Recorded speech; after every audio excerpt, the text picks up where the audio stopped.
we'll call the meeting to order.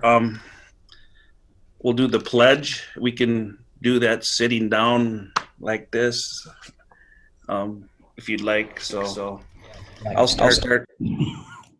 I pledge allegiance to the flag of the United States of America and to the republic for which it's one nation under God, indivisible, indivisible. liberty, and justice for all. Okay.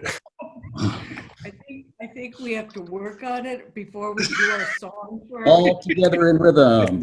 All right. It's like taking the oath, you're repeating everybody, so. All right. We can, everybody's had a chance to look at the new revised agenda. Is there a motion to approve the agenda? I'll move. I'll second it. Walter. All right, District 1, Yes. 2, Yes. 3, Yes. 4, Yes. and 5 not here yet. Motion passes. Okay. We'll move on to approving the previous minutes from the April 28th board meeting. I'll make a motion to approve the minutes. Second. Is there a second? Bob seconded it. Any more discussion? If not, we'll proceed with a roll call vote. District 1, Yes. District 2, Yes. 3, Yes. 4, Yes. 5 not here. Motion passes. And now we'll approve the minutes from the May 5th workshop meeting. Also, there was a regular board meeting there for that vote. So is there a motion to approve the minutes from May 5th? Move to approve. Second? I'll second it. And Walters. Yep. Any more discussion? If not, we'll proceed with a roll call vote. District 1, Yes. 2, Yes. 3, Yes. 4, Yes. and not 5. Okay. Passes. Okay, now we'll move on to public comment. Is there anybody online who would like to make a public comment? I'm not. Okay. I guess we'll proceed with the COVID-19 update from John from Public Health and Heather. Good morning, Commissioners. Morning. Just wanted to give you a brief update of some things that are going on with COVID-19 and some of our response. I visited, Heather and I visited with our Public Health Services Committee earlier this morning. Talked about some of the things that we're seeing with regard to the spread of the virus, as well as some of our response locally and our planning process for coming back to some level of normalcy in provision of services and the like. So I'm going to turn it over to Heather to go through a couple of things. She's prepared a few talking points that she'll go through, and then I'll chime in, and if you have questions, we'll respond to those. She told me that. Hmm? Good morning. Morning. Wasn't quite prepared for that quick handoff, but I guess I'll take it. I don't want to repeat. I suppose I can repeat a little bit. Just some of the things we're looking at that we're dealing with, kind of as some public interaction, is rating questions on negative tests, responding to worries about masks and things like that. But looking at what the negative testing numbers mean and our connection with La Crosse County, that seems something that continues bubbles up to the surface. In Wisconsin, they're tracking negative numbers. Heather, we're getting a real bad echo. Should be fixed now if John's got his I know. off. Hello? Go ahead, that's better. You have your volume down, so I can't hear them. If you turn your volume up and just mute yourself, I think that works. You've got yours down. Yeah, now, Heather, you'll have to turn yours up. John, shut everything down, mute everything, turn the volume Why don't down. you just talk? Go.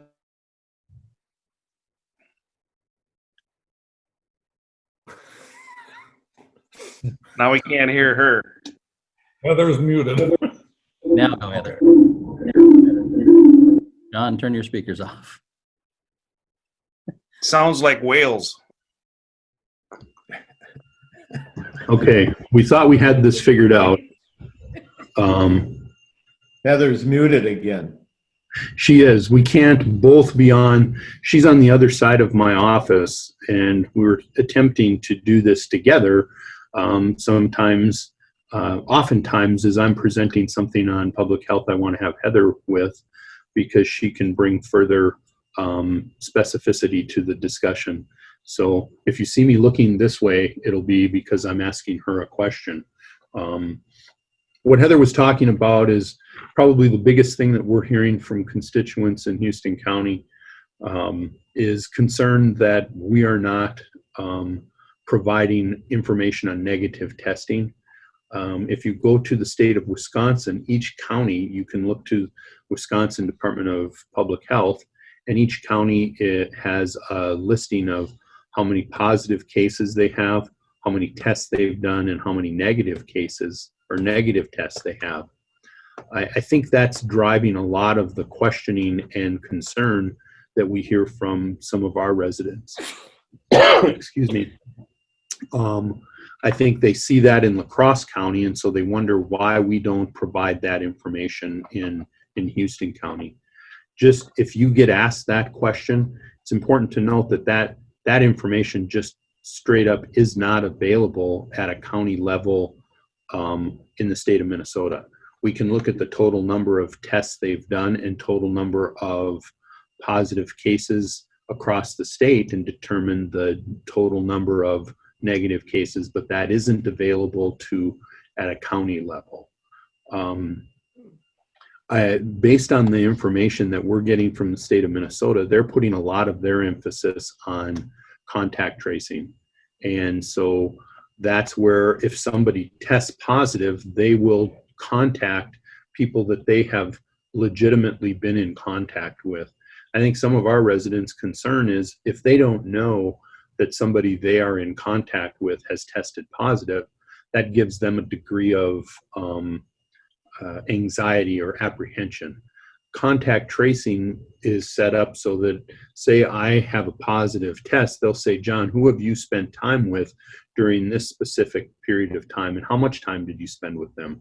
And then they'll reach out to those contacts to let them know that I've tested positive and determine the level of contact that those individuals have and give them guidance as far as do they need to self-quarantine for a period of time or what have you. So the state of Minnesota is focusing heavily on that contact tracing piece. And I'm not saying Wisconsin is or isn't. I just know that they have different data points in the state of Minnesota. And given our proximity to La Crosse, I think that's why we're hearing some of that. The state is in the process of bringing a number of staff on board to do this contact tracing. And they've also reached out to counties to provide some of that as well, which we've considered.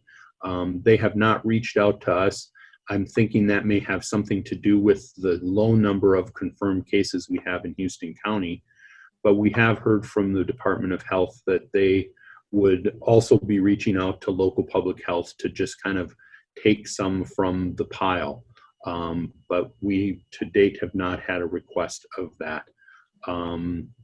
So that issue of negative test results is something that has been bubbling.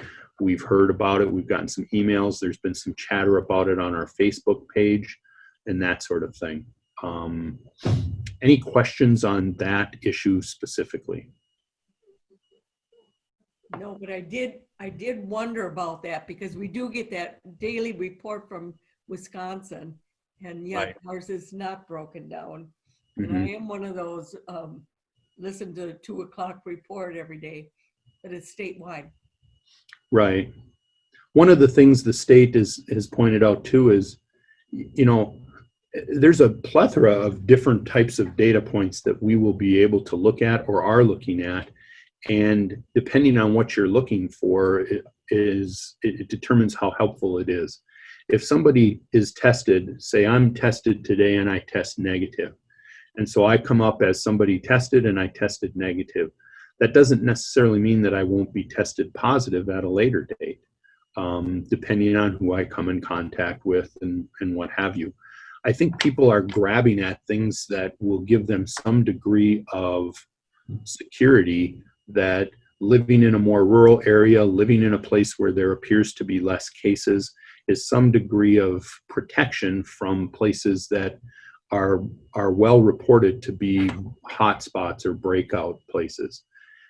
What I would say to that is, you know, we can look to New York and say it's a very densely populated area, and that may have contributed to some of the challenges they faced.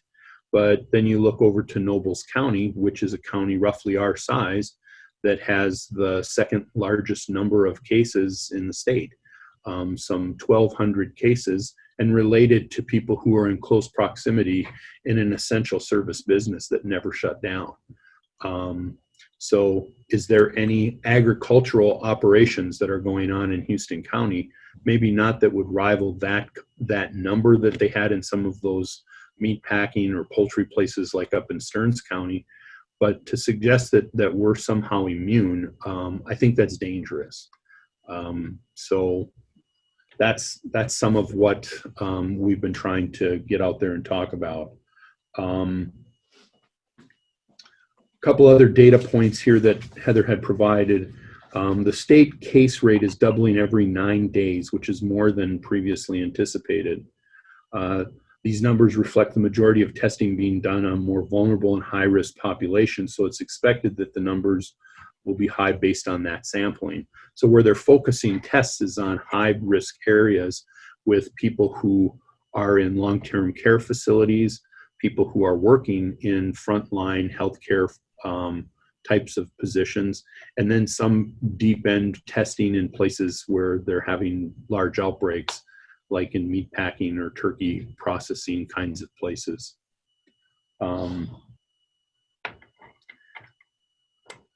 Let's see, we talked a little bit about contact tracing. There's another conversation that we've heard about where we've heard people wondering, you know, why isn't there any testing facilities or places that people can go to get tested in Houston County?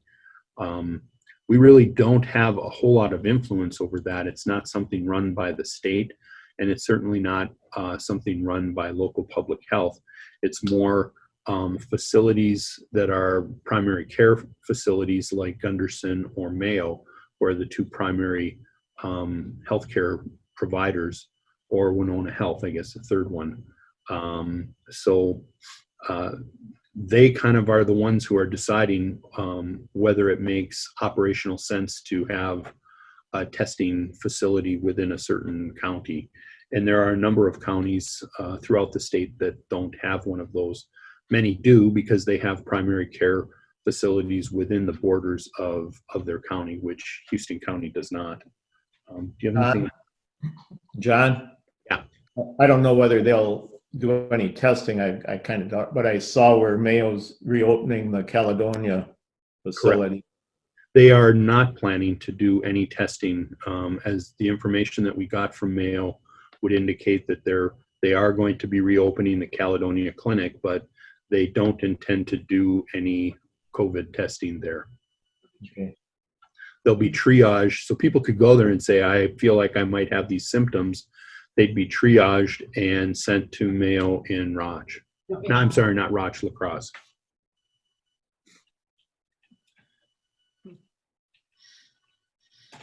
Anything else you would add to that? Okay.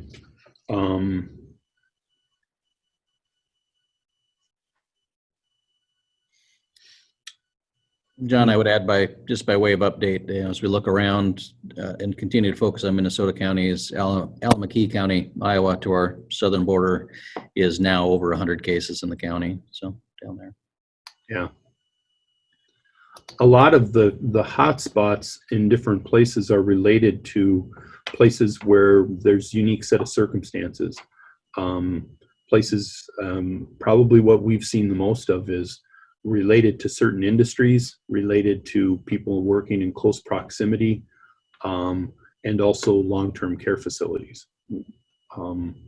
So I know we have had ongoing conversation and connection with our long-term care facilities.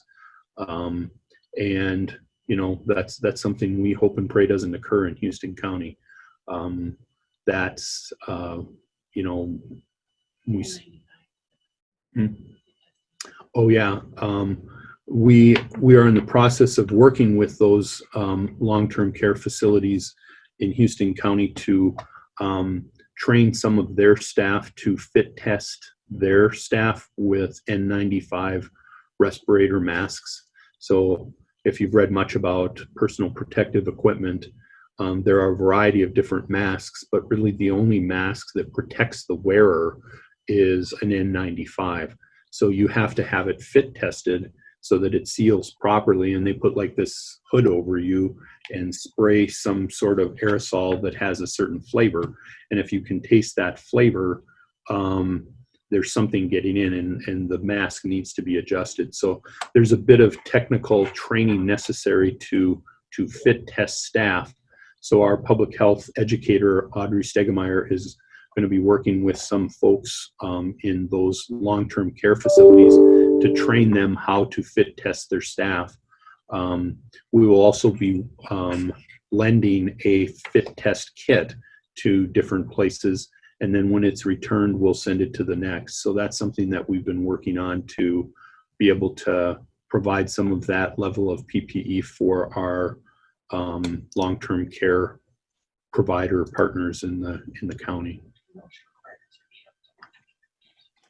Yeah, so there's also OSHA requirements for that are related to employees, and each of those facilities are responsible for that. Part of why we're approaching it this way is we want to be able to get that information and training out to those places and access to the fit testing, but also limit potential county liability. So if they are doing the fit testing on their staff, then it's liability on them and not on the county that we came in and improperly fit masks or whatever. So we're hoping to give our partners the ability to do their own fit testing. Again, part of it is to reduce potential liability for the county, and it also kind of, you know, that way there's multiple people who can do that kind of testing, and it has a greater reach. Other things that you're paying attention to? John, do you have any more information on the second person that became afflicted? They provide information based on the contact tracing that they're doing, and that takes time for that information to come out. Much of that information we're not able to share, which we talked a little bit about that in our committee meeting as well. It's deeply frustrating to us as well. It's like there's certain pieces of information we have, but we can't do anything with it. So I don't understand why they give it to us. And, you know, you may have recalled there was quite a hot debate over whether certain information will be shared with law enforcement and EMS and first responders. The Minnesota Department of Health did relent on that several weeks ago. And however, all that information goes from MDH, Minnesota Department of Health, to the Department of Public Safety, and then from them to our law enforcement and EMS partners locally. And they've been very clear with local public health that the information that we do have is not, it's not appropriate to share. It's highly highly confidential information. So not much more will be shared besides what we put out in a press release. Also, our last press release, we said we're probably not going to do a press release with every subsequent case. We'll probably send something out to different people within the county, like the county board, just to let you know periodically if there's been change in our number of cases, or if there's some significant event like we have, if we were to have some sort of an outbreak in a concentrated area. So I think the other thing to bear in mind is the state has worked really hard with the University of Minnesota and with the Mayo Clinic to increase capacity for testing. And that's increasing the testing numbers that you see in the daily situational update. But I don't know how that impacts a county like Houston, where the vast majority of our constituents or our residents are getting tested out of state, either in Wisconsin or Iowa. And those testing protocols and things that they're doing in those two states aren't necessarily connected to the partnership that the state of Minnesota has with the Mayo or with the University of Minnesota. So it's really hard to predict at this point what types of increase in testing we would see.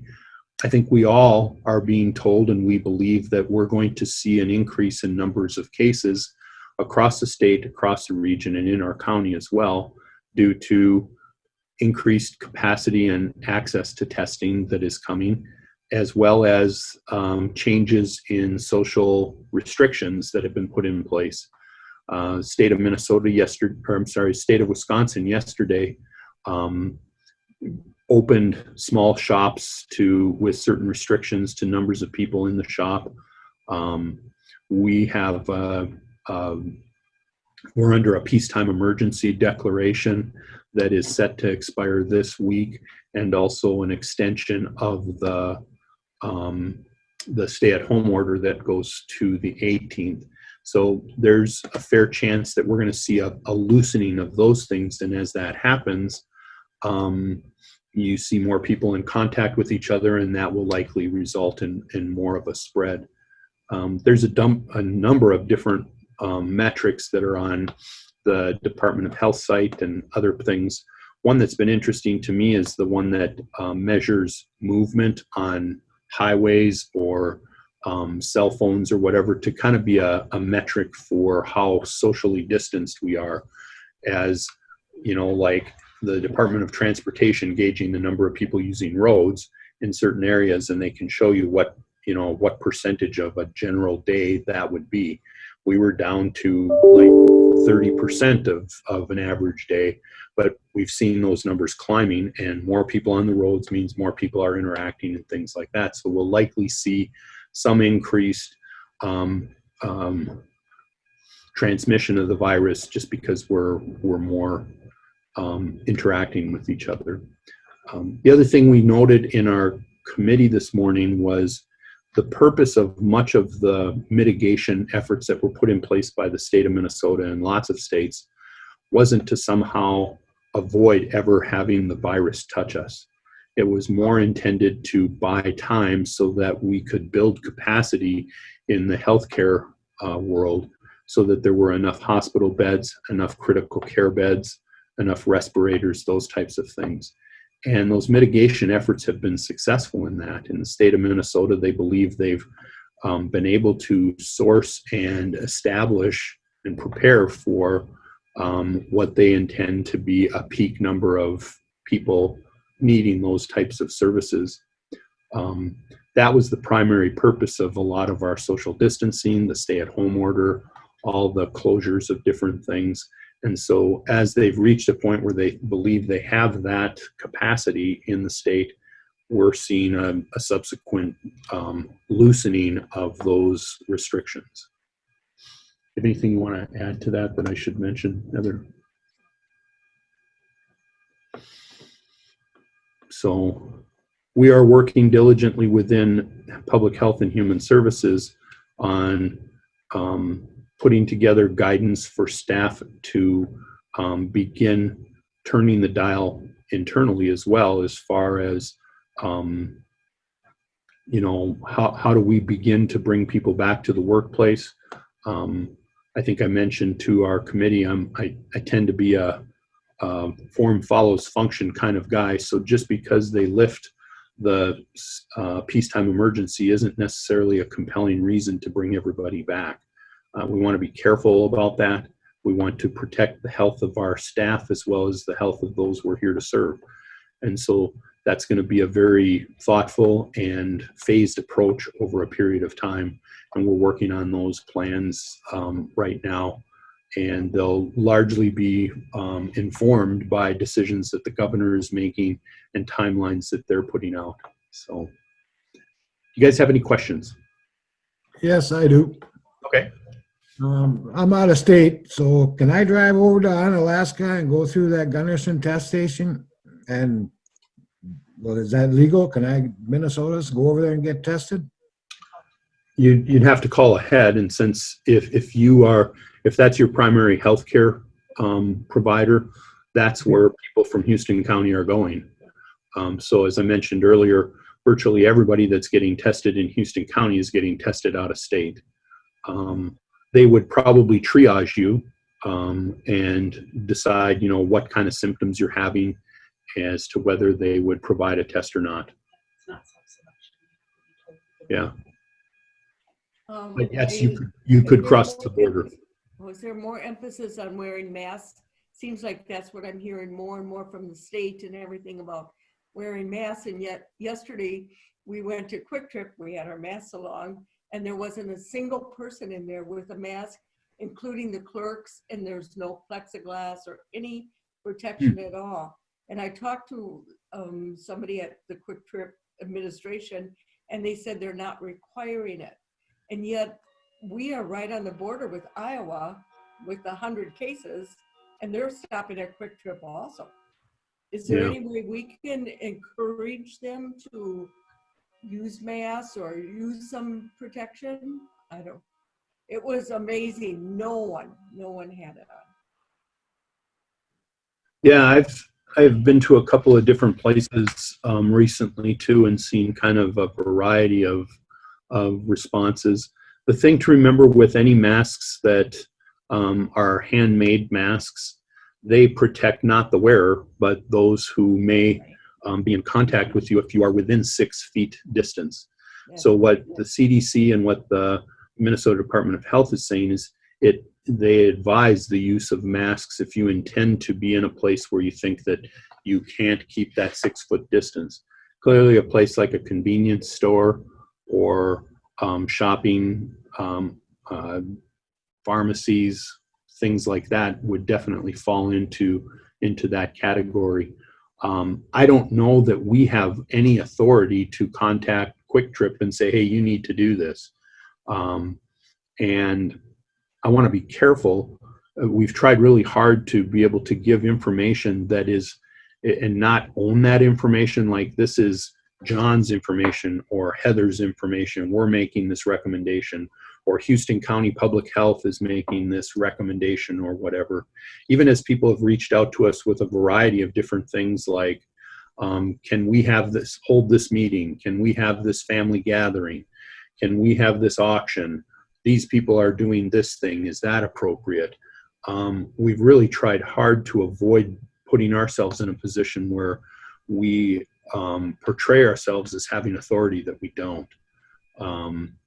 As I understand it from a legal perspective, even the things that the governor has in place are recommendations, and they're executive orders, but there's question as to are they enforceable by law? And I don't know that we want to get into the business of trying to police those things. It was interesting to me and telling to me as I went to a couple of places. I went to a fleet store in La Crosse and then a garden place, and both places, all the staff had masks. And I thought, that tells me something. It's kind of a level of respect for their customers. They don't know where people are coming from. They don't know what underlying conditions they may have or what underlying conditions people in their household have. And that said something to me as to their commitment to me as a customer. If somebody asked me from Quick Trip, I would respond with something like that. But I don't think that we have the authority to compel that or to reach out and kind of try to rattle certain cages there. There's also a supply issue as far as availability of different types of masks. Can I comment on Bob, you that? had something?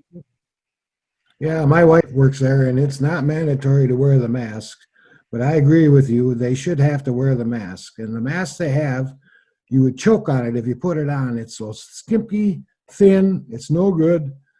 Quick Trip is a big place. They should be supplying some really good masks for their personal people that work there. And I agree with people. They should be jacked up on that. Thank you.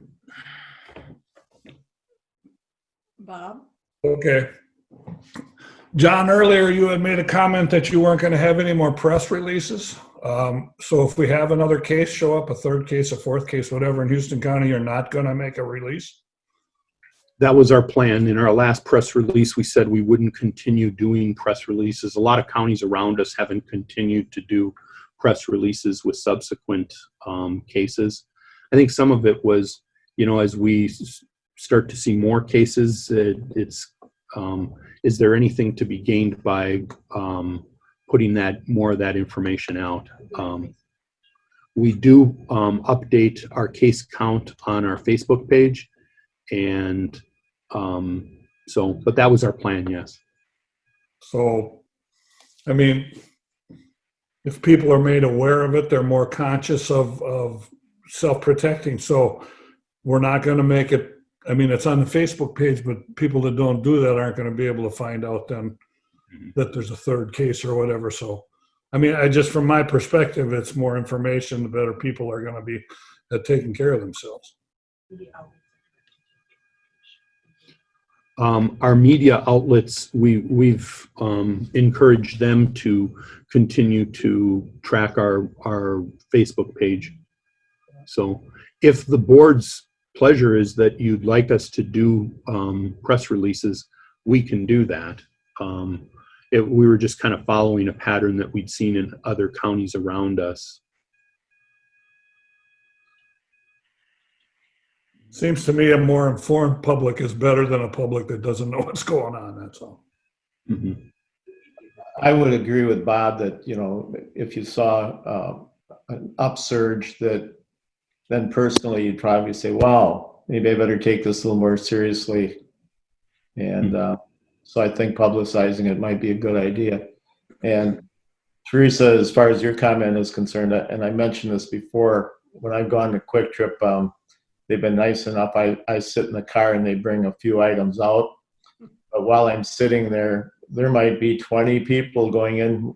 One of the 20 has a mask on. It just really, I don't know. I just think it's a very risky operation. And usually Quick Trip is, if you watch what they donate to and that, they have a real social conscience, but I don't know why in this particular situation they're as lax as they are. It's disappointing. I think we need to be. We can pick on Quick Trip.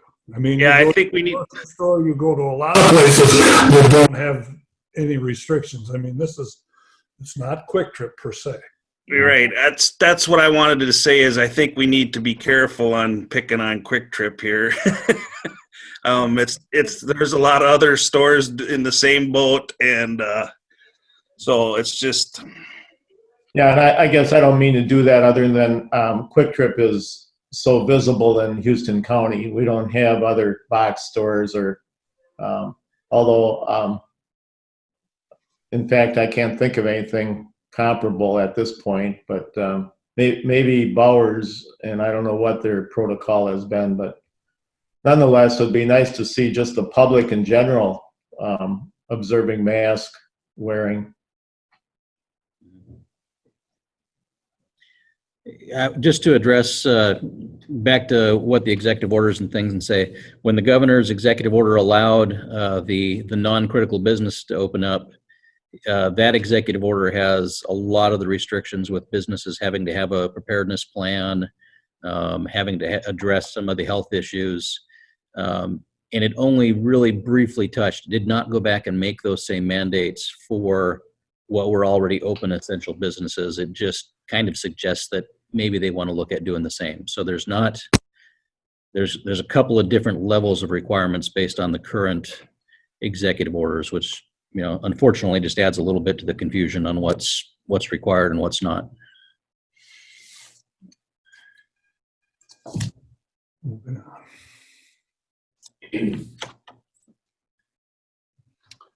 Okay, is that it, John? You got? All I got. Okay. One quick question. Would you guys prefer that we put out more press releases? Because we're more than glad to do that. Yes. Yes. I agree. Good I think we got idea. a consensus to continue that, John. We will Is do that- that. Okay. Thank you. Okay, you guys want to stick around and we'll get to your extension thing first. So we'll move on to the consent agenda. Everybody's had a chance to look at the consent agenda. I'll make a motion to approve the consent agenda. Is there a second? Second. Any more discussion? If not, we'll proceed with a roll call vote. District 1, Yes. District 2, Yes. District 3, Yes. 4, Yes. and District 5. Yes. Thank you. Passes. Okay, we'll move on to action items, and then I'd like to skip down to number 4, as long as John's on here Thank for the you. extension. Is that okay with everybody? Yes. Thank you, Commissioner Johnson. Jeff has prepared a letter that I think is in your packet. It's a version of a letter that has been making its way around different counties, and it's reaching out to legislative delegations in each of those counties to consider extending waivers that DHS has put in place in response to the COVID outbreak. Just briefly, there are a number of different rules and regulations that govern the services that we provide to the people of Houston County, and some of them are related to the specifics of you need to have face-to-face meetings, you need to have certain background checks for different types of services like childcare, licensing, different things. There's just a menagerie of different regulations that govern how public health and human services operates. There's 40 plus waivers that have been put in place by DHS under the executive orders of the governor. The legislature was somewhat reluctant to grant authority to the commissioner of DHS early on, likely related to some of the past challenges that they have had with errors in billing and claiming with certain federal programs. That said, we had to put some of these things in place to protect our staff and to protect the people we are charged with providing services to. Fortunately, those waivers caught up to us, and where it didn't make good sense for us to have face-to-face contact with people because of the threat of COVID, and we went to more remote phone conference or Zoom types of things. In some cases, we wondered whether those would be reimbursable under current rules. So these waivers waive some of those requirements so that counties can still get paid and still provide at least a semblance of service to the people we're charged with serving. This letter is intended to ask DHS and the legislature to continue or consider an extension of those waivers beyond the point when the declaration of a peacetime emergency is lifted. The reason for that is related to what I alluded to earlier. If the stay-at-home order is lifted on the 18th and the peacetime emergency is lifted, that isn't necessarily a compelling case, I don't think, for us to bring everybody back and have business as usual. We will be phasing that in over time, and some of these waivers give us the ability to ease back into those services and be cognizant and mindful of both the health and well-being of our staff as well as those we're here to serve. So there are a variety of waivers that impact county operation, and there are also waivers that impact requirements that are placed on participants of programs. So the intent of the letter is for to go to our legislative delegation to encourage them to consider an extension of those waivers beyond when this peacetime emergency is lifted.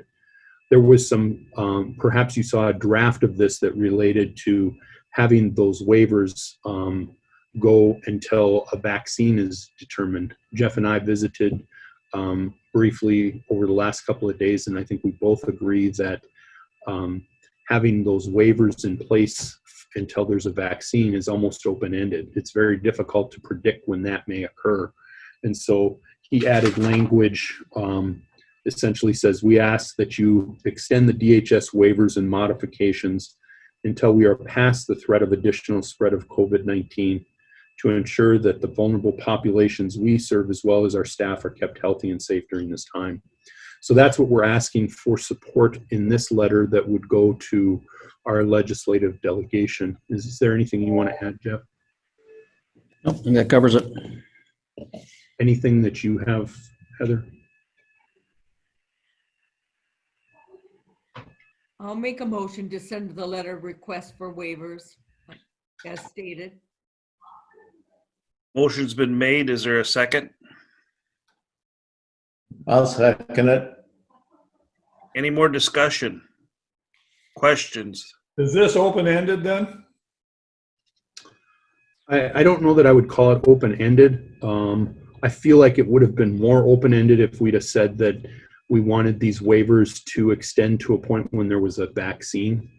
I think our main concern is that we are given flexibility to be able to ease back into operations and do that in a way that's consistent with the guidance we're getting from MDH and CDC so that we protect the health and well-being of those we're here to serve as well as our staff.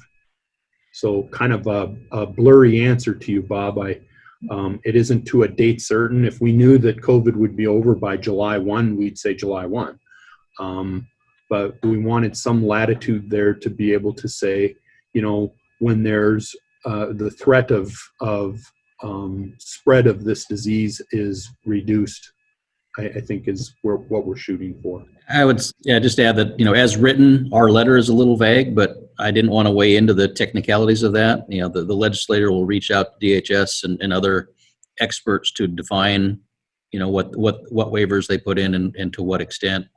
The intent of our letter is really just to show support and encourage some continuance of the waivers. Yeah, ultimately it'll be their decision to do this. So we're just requesting an extension of that. Okay, thank you. A consideration of it, and I think Jeff's point is well taken. I should have mentioned it. There may be some waivers that it makes good sense and best sense for them to disappear sooner than others. So I think you're right, Jeff, that they would craft something. This is us just saying, hey, consider that there likely needs to be an extension of some of these waivers as we all transition back into some semblance of operational normalcy. Okay. Any more discussion? If not, we'll proceed to roll call vote. District 1? Yes. 2, Yes. 3, Yes. 4, Yes. 5. Yes. Passes. All right. I think we're going to duck out. You guys have a good morning, and thank you for your time. Thank you. Thank you, John and Heather. Eric, Commissioner Johnson, since we've kind of thrown the order out of loop, we have the Bowers on the line in the background as well. So if I could recommend that we do action item number 3 first. Sure. We'll And proceed with that. they're Number on- 3. Aaron, Aaron, if you're ready. Morning, everyone. morning. Three conditional use recommendations from the Planning Commission here. The Bowers application was submitted to operate a pet crematorium in an agricultural district. The Planning Commission has recommended approval of the CUP. Their recommendation contains 4 conditions. Give me a moment here.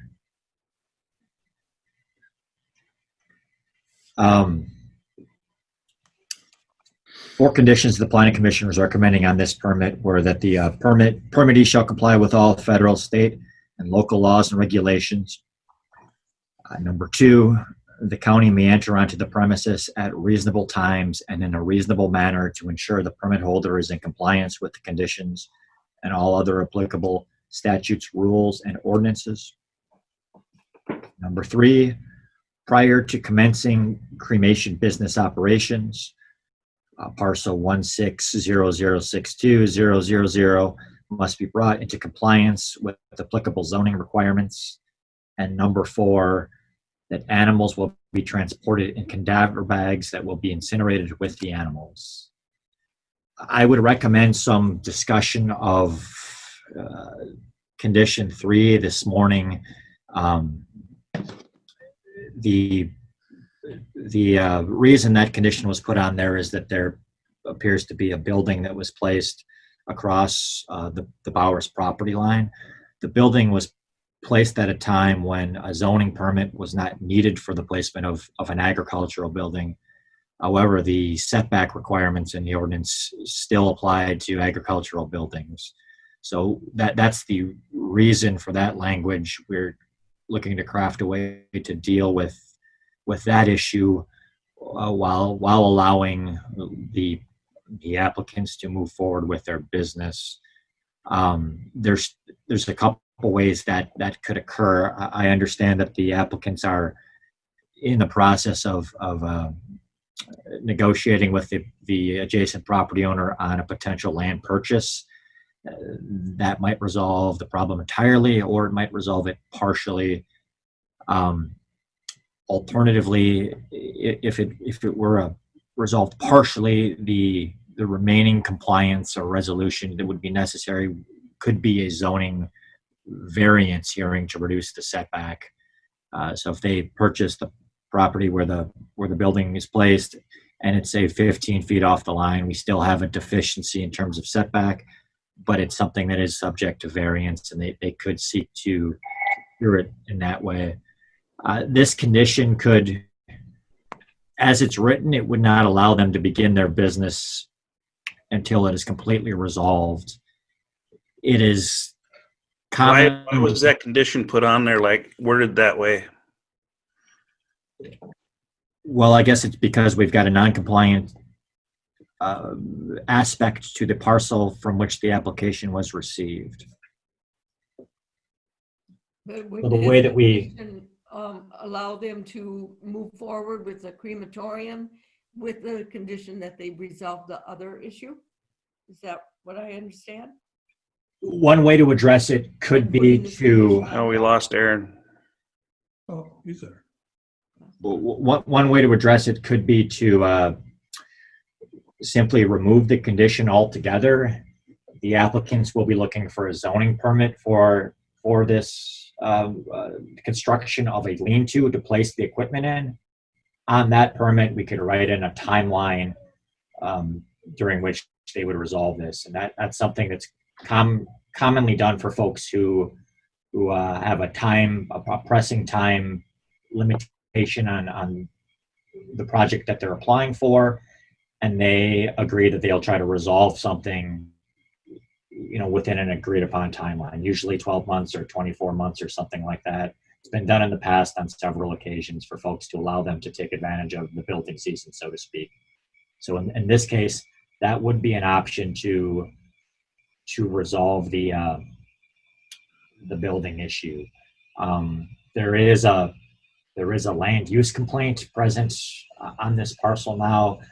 That data is private data, but that would mean that the county would need to deal with the building location in some way. We can't simply ignore the complaint, and it's also we have rules and ordinance on setbacks. If we're going to have those rules, it's only appropriate that we enforce those rules.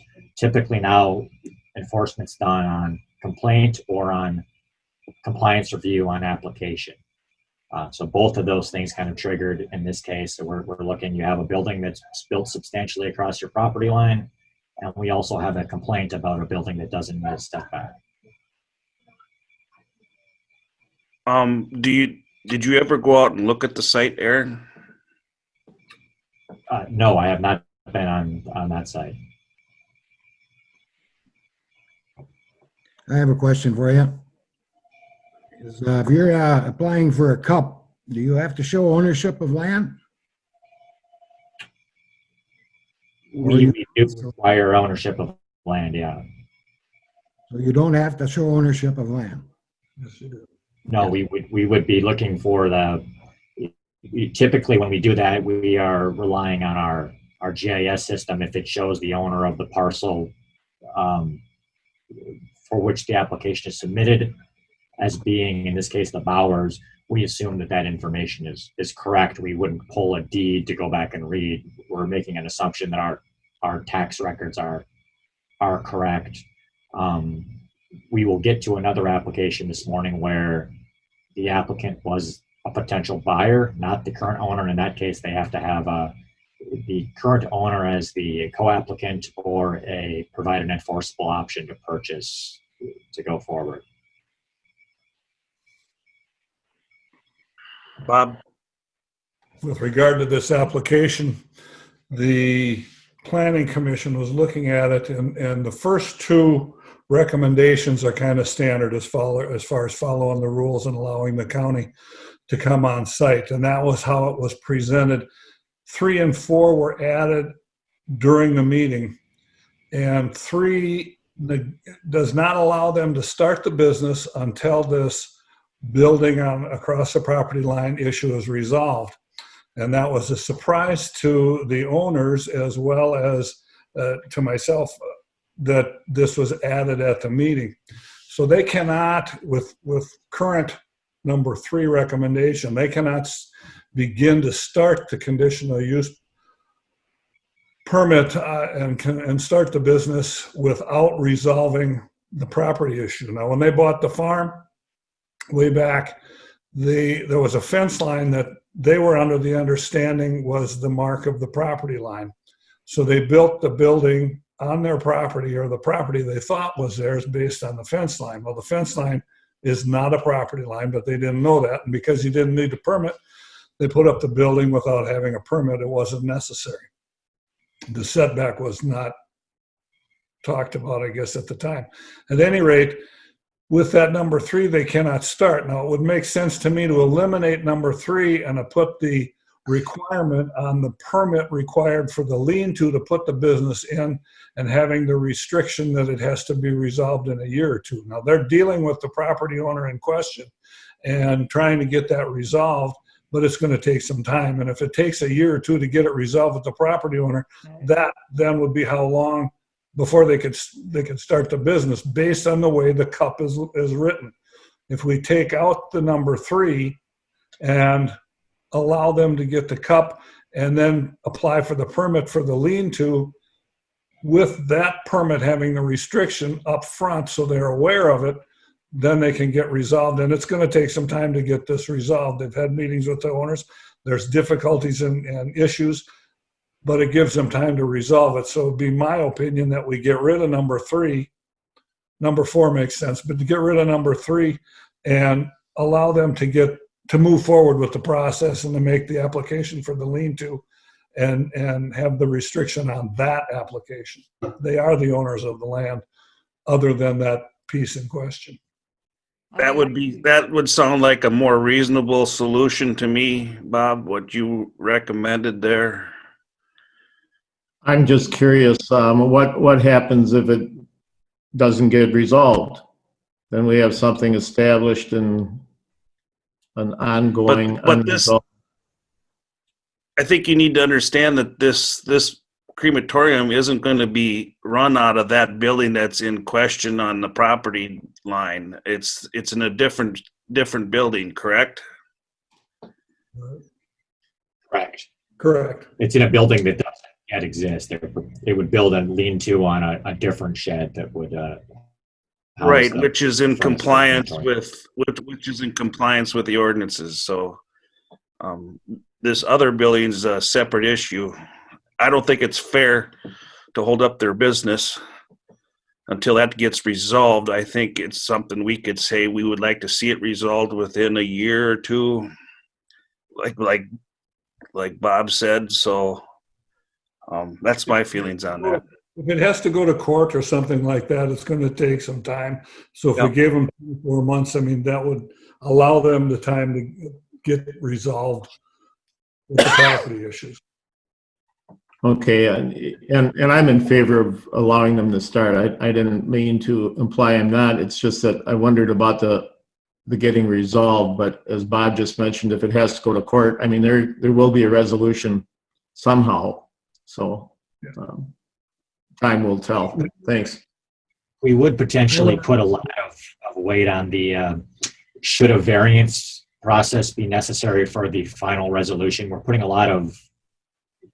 We're making an assumption that board would grant that variance, because from what I understand, this building is not such that it could be relocated. So the 3 ways to resolve this problem are move the property line, move the building, or get a variance. We can't move the building. They're in the talks to move the property line. Whether it moves enough to provide for the entire setback, that would be determined. We can cross if it that did bridge not. when we get to it. Can I make We can one cross comment? that bridge. when Correct. I guess if we write it into the zoning permit, not the conditional use permit, though, we are potentially kicking something down the road that could become complicated. It perhaps is not likely to become complicated. It could be a very simple resolution if they purchase the property and problem solved. I have one comment on that. I was on site. I went down and looked at it. I would think your Google is off because there's a lot of distance between the Google line and where the fence line is. I don't think that is a problem because Google is just a tool. It's not you can't use it in court. Yeah, And the business is being we're not operated in a using Google. It's being operated. So when we look at our shouldn't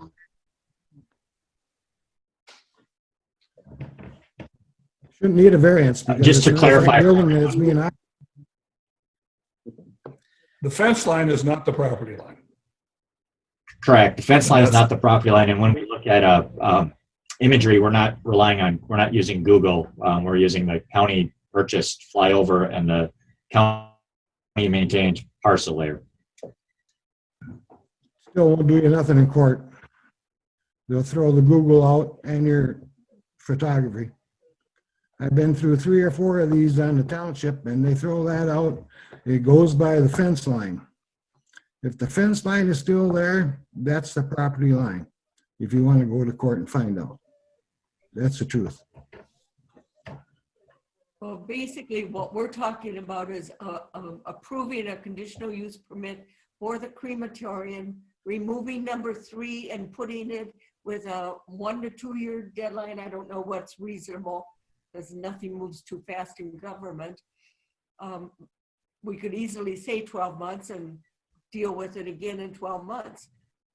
So is that what we're basically looking forward to, approving the conditional for the I think what- crematorium, yeah, but I think- remove item number 3? I was thinking that maybe we should just remove item 3 and just leave it at that. Because if we're gonna kick the can down the road with another year or two on the other thing, I think we should just eliminate number 3, leave it at that. They can start their business, let them handle their property dispute, and be done with it. I mean, and to let them handle it in their time frame. We're just approving the CUP for this business. Okay, that's what I was clarifying. Yep. So I would Make a agree with that. I motion to- guess I would look for some, Go ahead, Aaron. I would agree with what you're proposing. I just want to clarify for all the members that when we issue the zoning permit, we would write on to that it's contingent that this needs to be resolved at some point. Usually we take the timeline that the applicant proposes. If the board directs me not to do that, I would not do it, given that Mr. Bauer is a county employee and that we do that for all other folks. I would be reluctant to, change our compliance requirements for permitting for him than we would for anybody else. I don't see that as an issue. I'm not looking at this as who's employed by the who here. Yep. I would suggest this for anybody in this situation. I don't think employment has anything to do with that. Yep, agreed. But in terms of when I issue a zoning permit for that lean-to, I would be writing on the building in the southwest corner that is not in compliance with the zoning ordinance shall be brought into compliance within such and such timeline.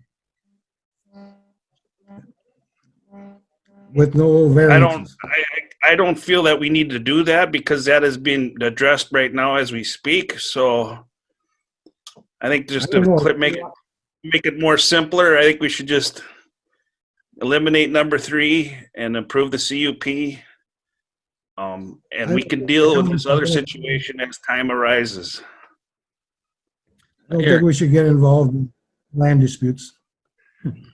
Well, it's not getting involved in the land dispute. It is whether or not the county is permitting permits that are not in compliance with the zoning ordinance. Correct. Yeah. And so our zoning ordinance says that the conditional use permits are not to be approved if there is a zoning issue.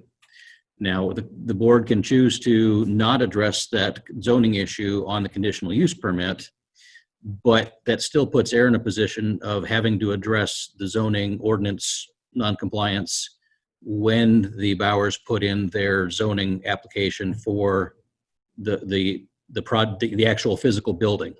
So it's one thing to address it in the conditional use permit for the business. It's another thing to address it in the zoning application for the physical building, the lean-to that they want to build. And so it's going to have to be addressed at some point. Now, what the board can also do is either, right now as it's written, is addressing it and saying, no cup until zoning issues are resolved. You can set that aside. And when you set that condition on the zoning permit, it can be with a time frame to give the Bowers a chance and a time to sort it out, which would still, the county would still be saying you need to solve your zoning ordinance issue, but it would not be delaying them from starting their business. Correct. Yeah. That was my beef with number 3 in the first place. As it's written, they have to get it done first. They aren't given any year or 2 years to get it resolved and still allowed to start. The way it's written, no cup until it's resolved. My opinion is when they come in for the lean-to, put a 24-month period on there that gives them required time to get it resolved, but they can start the business. Right now, as is written, they can't do anything until it's resolved. That I don't think is the right way to go. I think we take this off, when they come in with the lean-to application, put the 2-year, and I'm saying 2-year, put the limitation on time on that they got to get it resolved, but they still can move forward with the business. I just wanted to make sure everyone was understanding. That's Yes. how I would see it playing out. But that gives them the time to do it and they can still get going with the business instead of having to wait until it's resolved. That said, I'll make a motion to approve the conditional use permit application excluding item 3. We don't need to do anything else about the permit application for the lean-to. Just for the conditional use permit, approve it excluding item 3. Is there Second. a second? Yeah, I second it. All right. we'll Any more discussion? All right, you also have I've had the Bowers muted in the background. It's up to the board if they would like to hear from them before finalizing anything. Would the Bowers like to speak? Let me unmute them and. All right, Bowers, have unmuted both lines for you if you wish to address.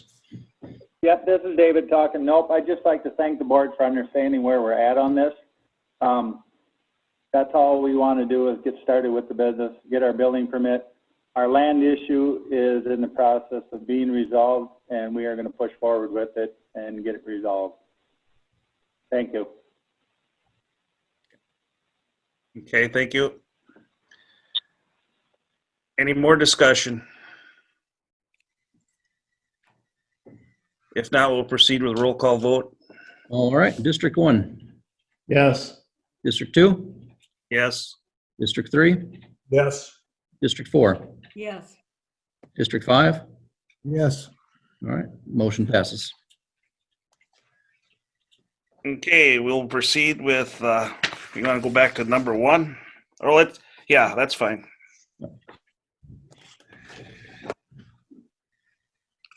Greg Larson, conditional use permit. Another conditional use recommendation from the Planning Commission. This was an application made by Greg Larson for a house on less than 40 acres.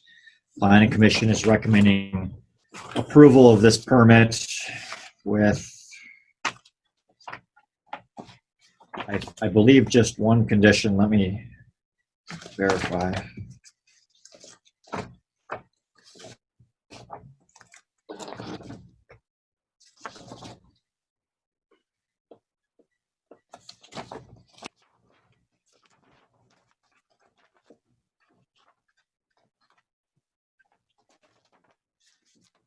Yes, so they're recommending approval of this conditional use permit for a house on less than 40 acres with one condition, that the permittee shall comply with all federal, state, and local laws and regulations. This is a situation that Commissioner Myrie inquired about earlier, where we have an application from somebody who has a purchase agreement in place to purchase the property, but they have not executed that deed yet. And we're going to buy it unless they could get approval to build the house. I mean, they aren't going to buy it and then find out they can't build. And the adjoining property owners are all aware of it, so there are no issues as far as anybody concerned not wanting him to have the right to build the house. So he just wants to know that he can build the house before he buys the land. Yeah. But he does have the agreement to purchase.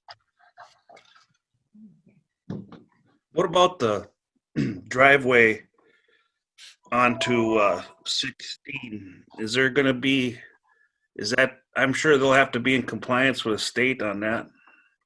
Yeah, he's been in touch with the state point of contact for driveways. He's also had soil and water on site to go over where the potential driveway would go. From what I understand, they're looking at an option that might not be in the same location as the existing access to the property. Ultimately, they would need to meet the county requirements for slope and width and approach, and they would need to have approval from the state to construct that. But it seems like both those things are underway and wouldn't be a problem. Yeah, the only reason I was questioning that the current access doesn't look very feasible for a driveway entrance So he's gonna have to do some modifications to that, but that's the state's authority there, so. Is there a motion to approve this conditional use permit? I'll make the motion to approve. Second? I'll second it. Burns and Walters. Any more discussion? If not, we'll proceed with roll call vote. District 1, Yes. 2, Yes. 3, Yes. 4, Yes. and 5. District 5, Greg's muted. did it again. Heads nodding, but How's that? Yeah. yeah. Yeah, I unmuted him as fast. So a yes from Greg, Commissioner. All right, so 5 yeses, the motion passes. Now we'll proceed. Finally, with- oh, I'm sorry. Now we'll proceed with number 2. No, yeah. Finally, Commissioners, a second animal crematorium conditional use recommendation from the Planning Commission. This is by Sarah Sander. Again, we have a recommendation from the Planning Commission for approval. This recommendation has 2 conditions on it.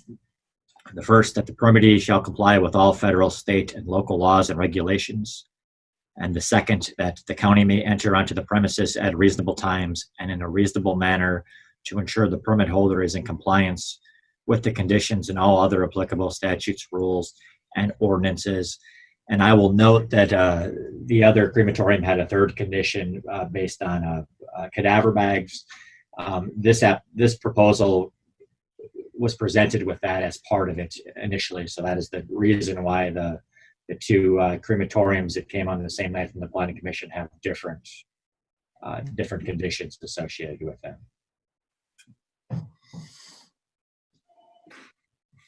And this application is by the property owner. The operation itself is run by 2 different people. I mean, they're friends with the property owner. But Sarah owns the property, going to have the crematorium on that property run by 2 different people. So if those 2 people want to move it someplace else, they'll have to get a different permit because it's only going to be on this property. Mm-hmm. Correct. Well, that was my question, because the people that are going to run this business isn't actually the person applying for this permit. So are they leasing this property for this business then, or? I would presume so. I guess we didn't inquire as to what kind of a business arrangement they have. So how can that business have a business without owning the land? Well, we'd be granting the permit to the landowner. That's what the application is. Sarah Sanders is the landowner. She doesn't run the business, though. No. But the conditional use permit would allow that business to be on that land. So if the other 2 leave, Sarah can have somebody else come in and run a crematorium on that property. So it sticks to the property, not to the people running it. So the owner of the property has the conditional use permit. The 2 that are leasing, or if they're friends and she's just allowing it, or whatever the case, if they leave, Sarah can still have a crematorium on her property run by somebody else. So There's a significant capital investment going into these 2. So they would be constructing, another building and bringing in equipment. It's affixed to the ground, both in permit and in infrastructure, I guess, is one way you could look at it. right. Aaron, did you go look at this property? I've been by the property. It's right off the highway, but we didn't do we didn't walk on the physical look. You could see the location. It's proposed from the highway, but we didn't walk, where the actual building will be constructed on the property now. The location fits in and amongst several other residential properties. I mean, there's residential properties fairly close, but all the adjoining property owners wrote letters of support as far as the business is concerned and the type of business. There wasn't anybody that was against it, and it does sit in amongst some other places, but the way it's set up, it's not supposed to have any bad odors or anything as far as that's concerned, and they're going to run the business as far as keeping everything clean, and I mean, the dead animals are going to be frozen or in the cadaver bags. Everything is gone when they're done with it. So there was no people that were concerned about it, and everybody, a lot of letters of support for this business.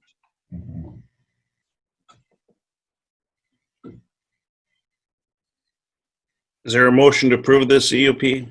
I'll make that motion. Second? I'll second it. Burns and Walton. Any more discussion?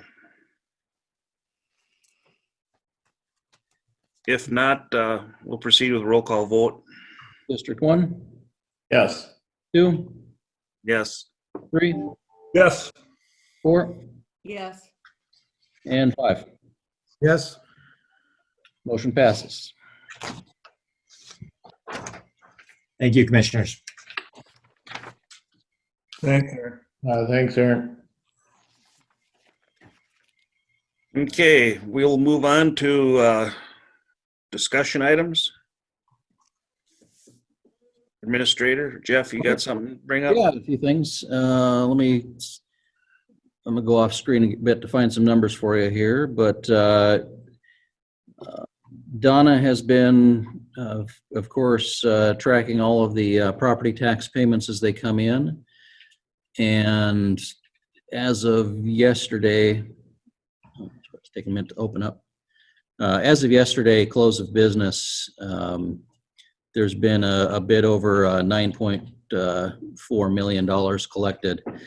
So our collections so far are running a little ahead. I think when you balance that against the actual levy, we might be about 2 to 3% below where we should be on a levy perspective, but overall, property tax payments have been coming in. We've had a few questions and inquiries about the extension of the property tax payments out to July, but by the looks of things, the majority of folks have been paying their property taxes on time, and they're steadily coming in. So within the next week or so, we will know how much the payments of that, as we spread that property tax out to the other taxing agents is, how close we are to hitting those amounts for them. But right now, it looks like first half payments will be pretty close to what those other entities are expecting to receive.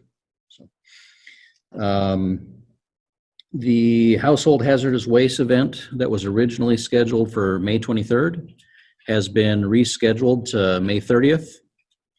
We've been in talks with the folks over in La Crosse who support us on that event, and are working out how we will do things with a little extra PPE and wear and social distancing and all that. But we decided to move the event off of the holiday weekend. And so May 30th is the new time for that. It will be up in Houston around our recycling center there. And we will continue to advertise that paper and social media and such. Also from Donna, question came up about precincts having the ability to do mail-in balloting, voting during the fall elections, primary and right now, it appears that Hoka and I don't have the township list in front of me, but 3 townships have decided and elected to take the option to do mail-in balloting for their elections in their precinct, and that only applies to the fall elections. Come next year, they will be able to go back to normal processes for elections if they wish to. What are the other 2 townships? Hang on a second. Let me see. Donna, you're on here. Do you have the list of which townships? Yes, I do. It is Okay, it's Brownsville City, Brownsville Township, Caledonia Township, Mount Prairie Township, and Spring Grove Township. Okay, so I was wrong. I don't know why I added Hoka to that list, so it's Brownsville that it chose to. Yep. Sorry. But there's 5 precincts then. Correct. All right, yep, there was a couple that were undecided yet when I last talked to Donna yesterday, so that's the updated list there. And yesterday was the deadline for them to make that decision. And that's only for this fall election, and then they go back. So. Yes. And they I still know have you the mentioned polls. that if somebody didn't get their mail-in ballot, or like you said, the dog ate it, they can come to the courthouse that day and vote right then. That's correct. Is this an option for H Township, or does they have to do this if they all go that way, or do they can do the polls?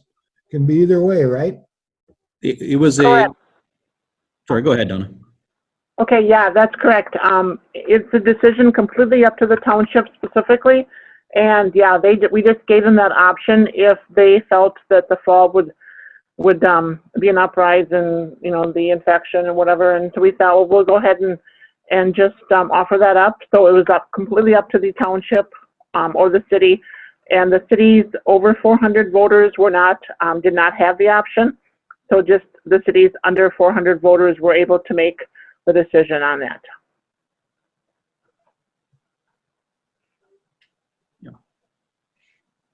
Yep. So,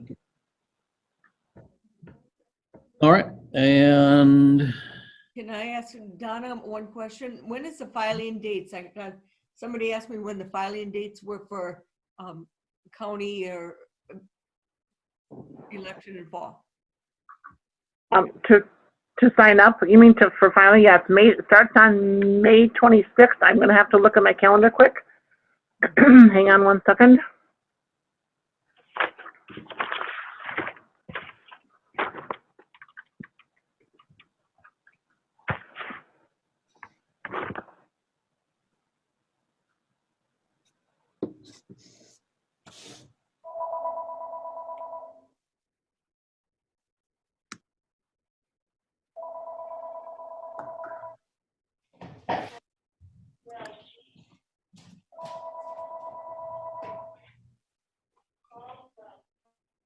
I'll mute Bob here. That's his line. Okay.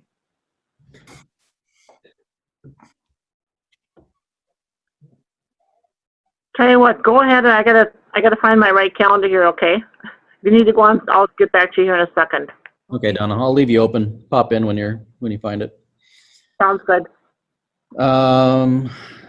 Let's see. I think I've got Brian on the line here to back me up as well. But we were asked to look into the chloride applications on the county roads and the feasibility of charging residents for that. Brian had, let's see, let me find the email here as well. Provided some figures on the amounts that would be, and said in 2019, Houston County applied 48,500 gallons of chloride to county roadways. Breaking the cost down, the price applied was $1.28 a gallon between the material itself and the labor. Therefore, the 2019 cost for chloride installed on county roadways was $62,000. So that's kind of the actual figures of where we're at. If the county board wished to charge a fee for that, rather than as is current now, where the county pays the bill for that on the county roadways, we would have to, much like in the fall when we changed fees, in order to establish that fee, it would require a public hearing and that process to go through before we could assess a fee. At this point, Brian's folks have already started applying that chloride onto the roads, and so we're talking about a month to go through the process of having the public hearing, setting a fee, and do that. So by the time that could happen, we'd be assessing a fee after the service was done rather than beforehand. So although Brian could delay some of the chloride treatments. So this excess fee, is that gonna be the same amount for townships and county people? All the same, or are we gonna charge the township 280 and the county 120? No, so the townships have been being charged that same, that dollar per gallon price. So each township's a little bit different, but that price is very similar per township. So I do have a copy of what Wilmington Townships was last year. It was similar. The townships vary by, roughly 20 cents per gallon. So, 20-25% difference, depending on, some townships have longer segments that are being applied or applied heavier or lighter than other townships. But it's similar to that same price. I used 3 townships in that average. I can pull up exactly what townships they were. I believe it's Wilmington, Malay, or Mayville, and one other township. But we do have it broken out by township. So why does it cost me $2.80 a gallon to have it put on in front of my place? Good question. Give me that answer. I will pull up. I can get you the stuff specifically for your township on what was charged. I believe that was in that that similar ballpark as this price. Actually, if you want to hold on a quick second, let me jump away and I'll pull it up.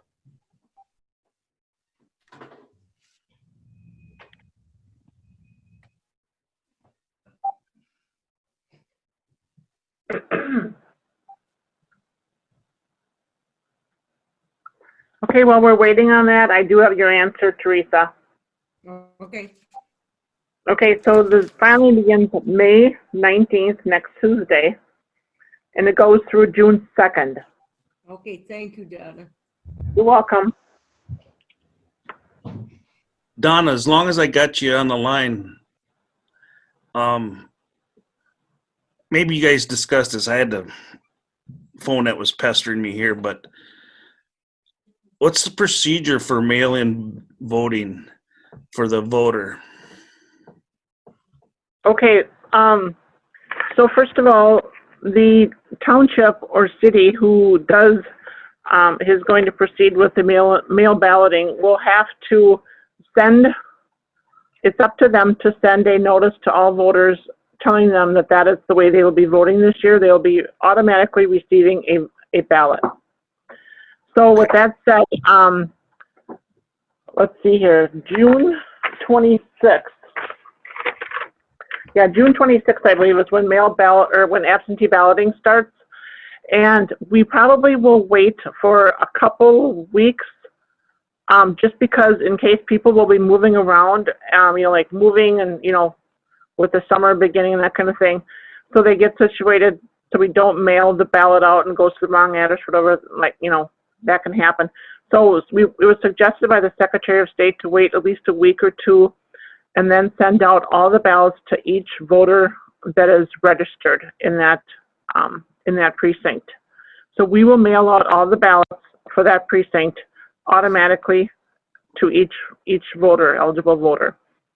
And then from there on, they can either bring the ballot to the county themselves, or they can put it in the secrecy envelope and mail it in with a witness. Now, what happens to the people who aren't registered but want to vote? They can register online and get a ballot from us. We'll mail it out. Or they can come to the courthouse the day of the election and we will give them a ballot. And we will register them just like normal, a new registered voter, and they will be able to get their ballot. And how do you verify that that mailed ballot is that person voting that ballot? You mean when they mail it in? Yep. They have to sign, and we accept it that day, just as normal, like a normal absentee ballot. We have to accept it into the SVRS, and once it's accepted into there, it is on record that that person has actually voted. And so if they would happen to come in again to the courthouse that day and try to vote again, they would not be able to, because we would already have on record that they have voted. Does that kind of answer your question? Yes. Yes, thank you. Mm-hmm. I just would opine that I think it's a real risky system. I mean, so you live in a neighborhood, you say, oh, those 3 people across the street, they never go out in the vote. Why don't we go over and get their ballots? We'll send them in.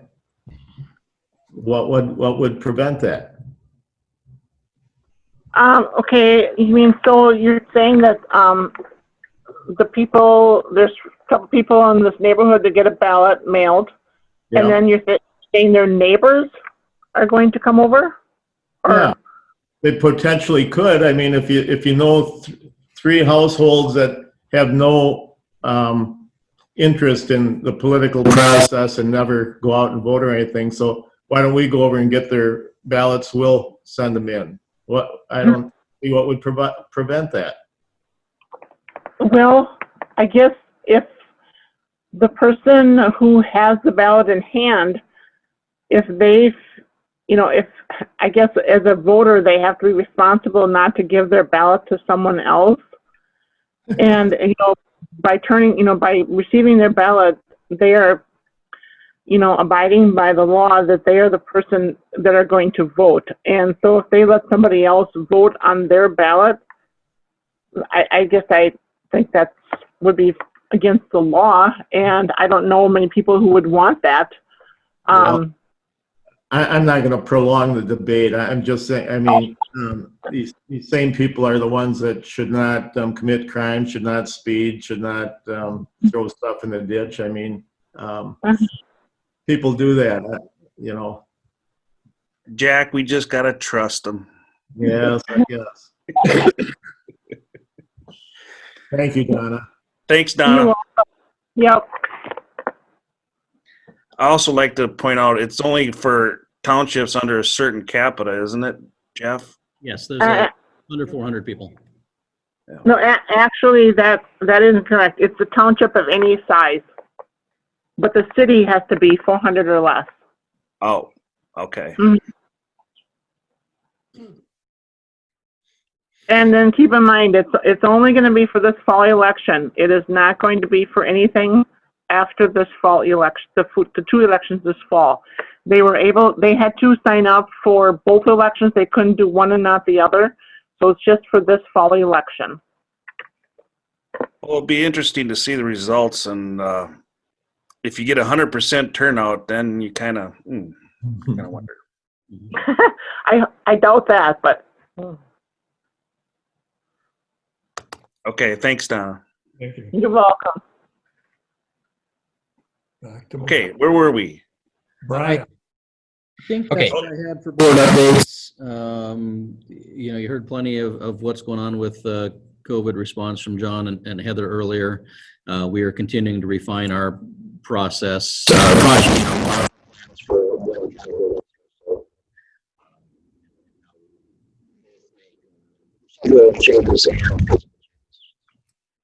Jeff, you're not coming in very clear. Brian, you had some figures ready for us? Yep. So Jeff mentioned before the cost per gallon. When we pulled up that the cost per homestead, the average in the county that we had here is $147.92 per homestead. Some townships were more, some were less. Wilmington Township, the average homestead cost was at $173.33. And the reason why the costs vary by townships is there's some townships that apply thinner, some have us apply longer stretches in front of homes. So if yours is above that $173, Greg, that means that your home, it was probably a longer frontage area that the township had to supply than what we do in the average home within Wilmington Township. What's an average frontage? It varies by township. You know, some of them are a couple hundred, 200 to 400 feet. I'm not sure what your township is. I can definitely talk to our maintenance guy that goes out there and does it, and he'd be able to give you that number, or give me that number to pass it back to you. So if we have a meeting and we get this all changed, so everybody in the county, townships and all will be on an even keel, all the same price? Or is that going to change and regulate differently? It is all the same price based on a gallon basis, not on a homestead basis, because some homes are on a curve where they essentially have their front of their home and side of their house is close to roadways, so they want to get more chloride in a longer stretch. Other houses are farther back from roadways where they have minimal to no chloride installed. Some have multiple driveways, so we definitely apply it different lengths, different amounts based on different homes. And then, each township, some townships, like Brownsville Township, they apply their chloride lighter than what we do on the typical township. Most townships, we apply it at the same rate as what we do for the county roads.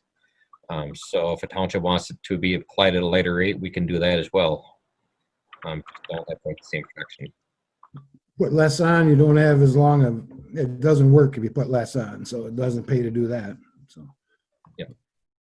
But I would like to have it changed so everybody pays, nobody gets free chloride.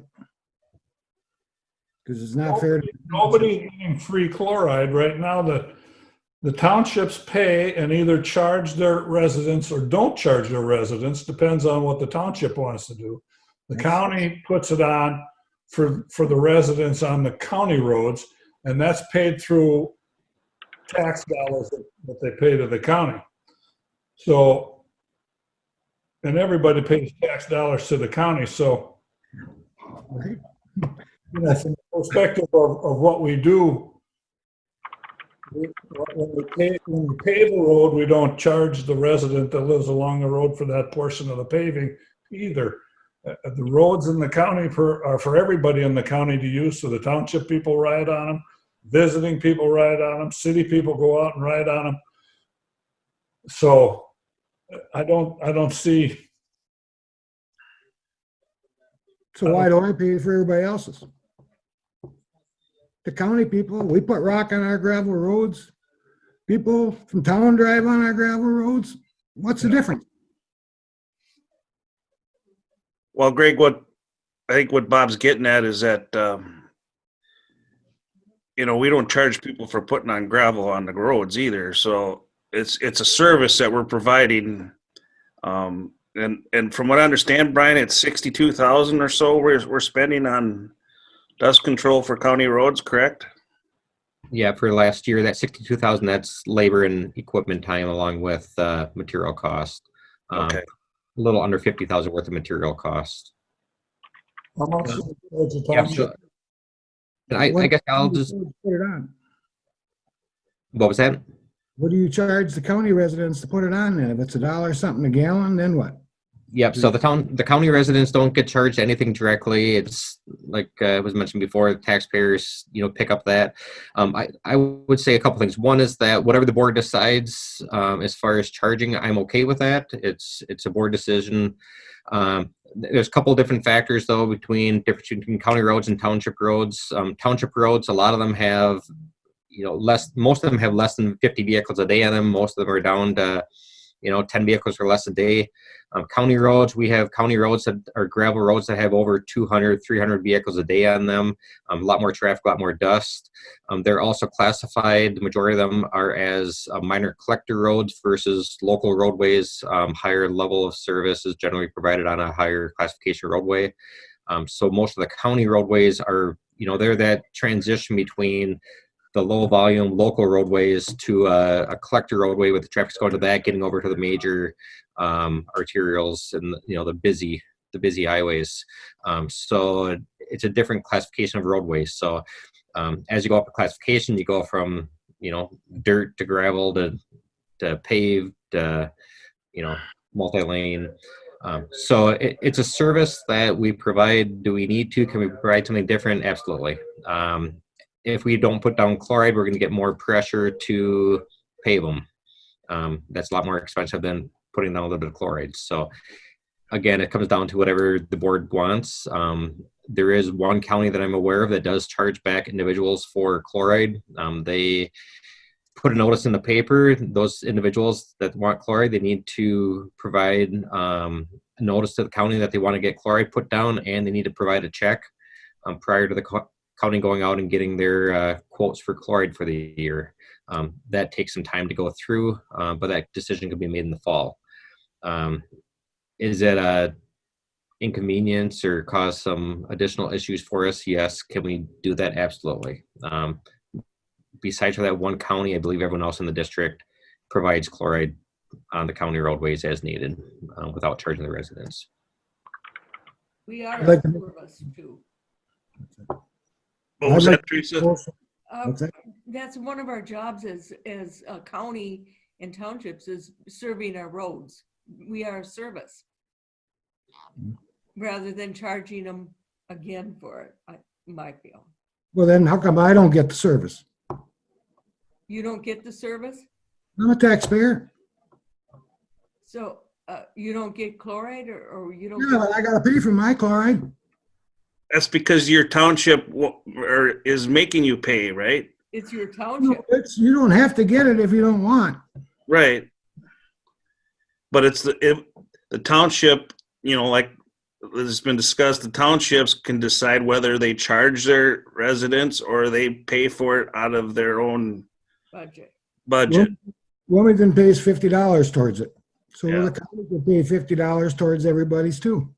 And I know like Houston Township, we provide that as a service to our residents. So each township does it different, and that's fine. That's fine. They can do that. So I guess what we got to do is we could look at this further. I think we need to put this on a fee schedule if we're going to start charging this, and we'd have to have a public hearing to do that.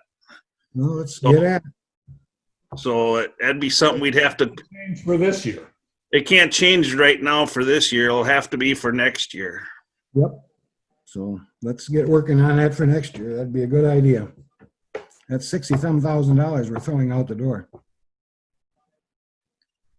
Well, you could look at it that way, or you could look at it as a service that is keeping the dust down for people on the roads. Well, then we're not fair to everybody. Well, I mean, that's up to the townships too, Greg. I understand what you're saying, but is 60,000, that's a lot of money. I get that, but it's also, you know, you start charging, you know, we put a $2 charge in tires at the dump, and we're catching heck for that too, for a $2 fee per tire. So if we start charging people for dust control besides, they're really going to be ticked off. So there's two ways of looking at it. Well, I'm just talking for my constituents. They would like to have they're sick of paying for everybody's chloride. So we got. Well, then I would think they would, if they would talk to their townships and make them, you know, pay for it through their budget. Right. That's but not everybody's budget's got that. I know for Houston Township, it's like $3,000 or so, $2,500 to $3,000 is what Houston Townships is. But everybody, you know, there's a lot of townships that have a lot of roads too, so a lot more miles. Bob? If we put this to a study and decide that we wanted to do this, then it's up to the resident to decide if they want to put the chloride on or not. Right. So by charging more, we're still going to charge the townships unless they decide not to. It's just the county people that we're talking about, the county residents, whether they want to put it on or not. Right. And that's the issue. What Greg pays doesn't have a single bearing on what we're talking about for county residents. Right. Greg's and if the township wants to absorb it and pay it themselves, that's fine. If they don't and they continue to charge, that's going to stay the same. If we charge the county residents for this instead of providing the service, then it's up to the resident to decide, and that's something that we're going to have. That's where the public meeting is going to come into play. Yep. That's why we have to have a public hearing. Yep. Won't change regs or anybody else in the townships that have to pay. Right. Well, I agree. We should have a public hearing, work on this and get it straightened out for next year. Okay. Procedurally, is there a motion to put this into effect? I'll make a motion to put it in effect. Can I understand what the, sorry, Clarify what the motion would be then, please. yeah. The motion would be to have a hearing and get this straightened out before next year. I think this is a discussion item and we should not be. Yeah, we can't have this as an action item. We have to move it to an action item at the next meeting. We would have to do this for the next, I was just going to say, thank you, Teresa. I was just going to say that we're going to have to do this at a next meeting for an action item Mhm. instead of at a discussion item here. So Right. Okay. we'll have to, yep. Right. I'll write up something for the board's consideration. Okay. It'd be nice if the action item had a recognizable motion to it. You know what I mean? Yeah. Be specific, yes.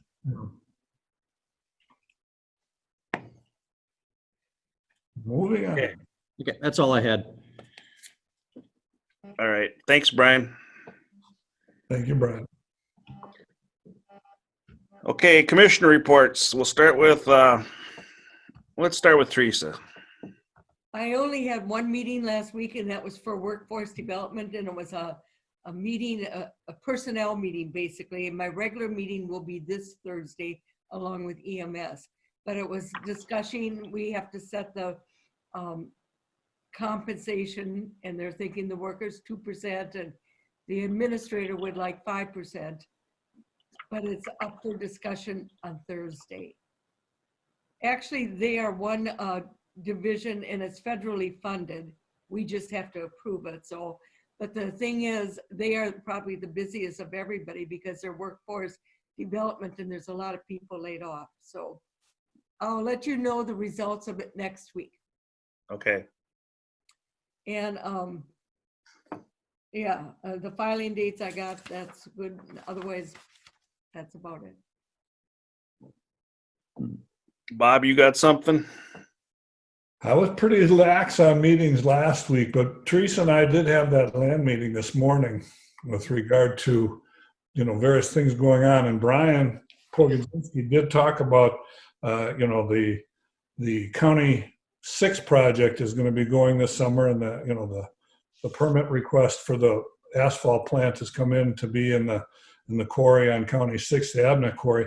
He also talked about County Highway 25, you know, that big radius curve that's up on top of the hill they talked about, and having issues as far as land acquisition. So he was going to, his recommendation was, because of some other things that have not happened, to do some work on County 25 up on that square corner up there on top of the hill, just above Mount Miller, and leaving that way and just fixing that section of road up because it's pretty light construction right now.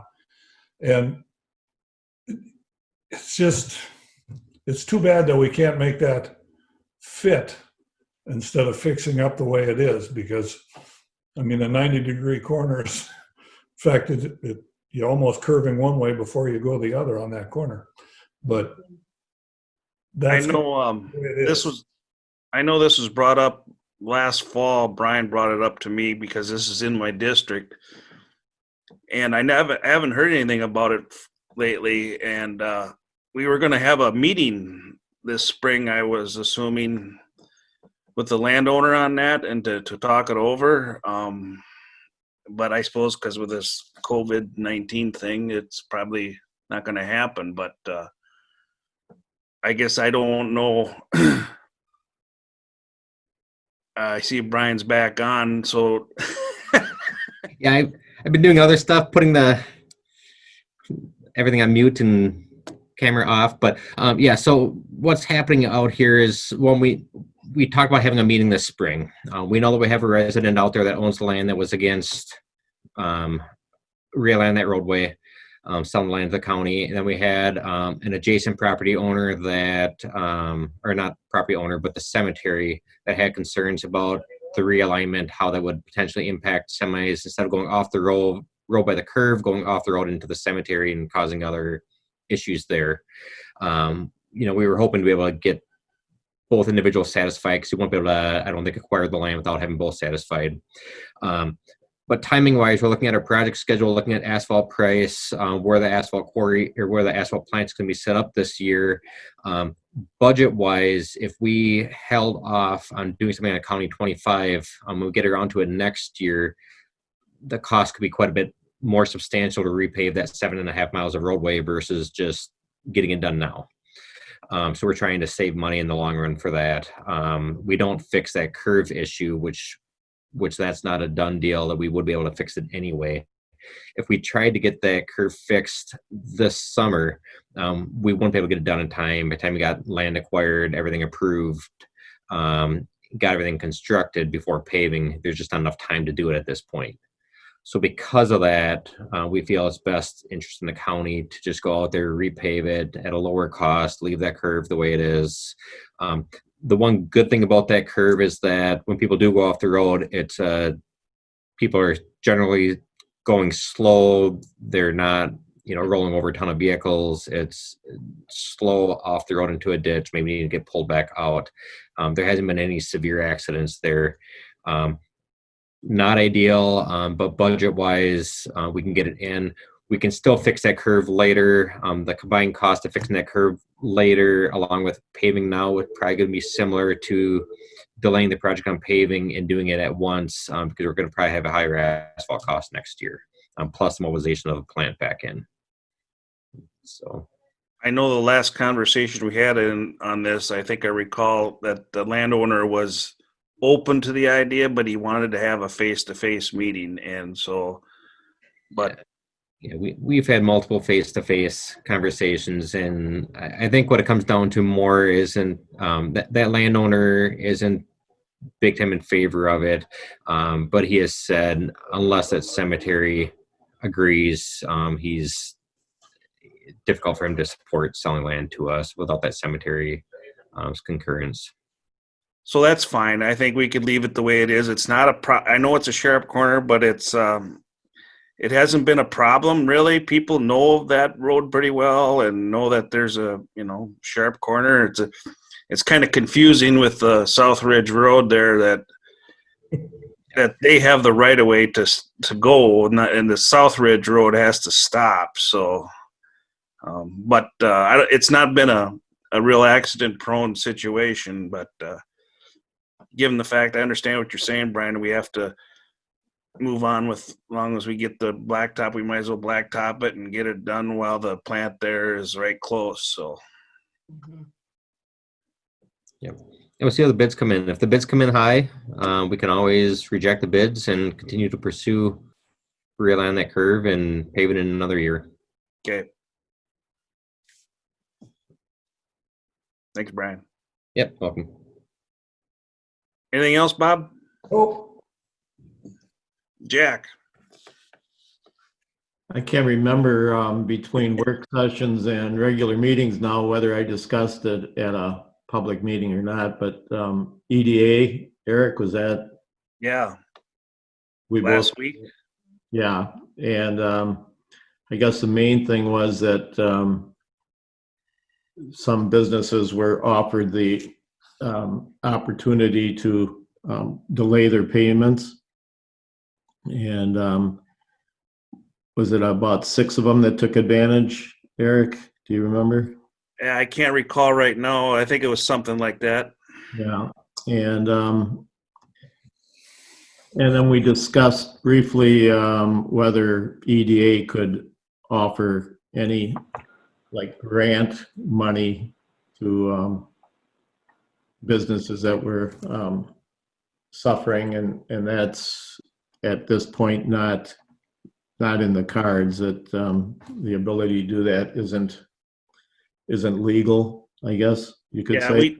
We discussed that's something we should look into and gather more information and just wait at this time. Mhm. until we have more information and have a better understanding of the need. So, Right. Yep.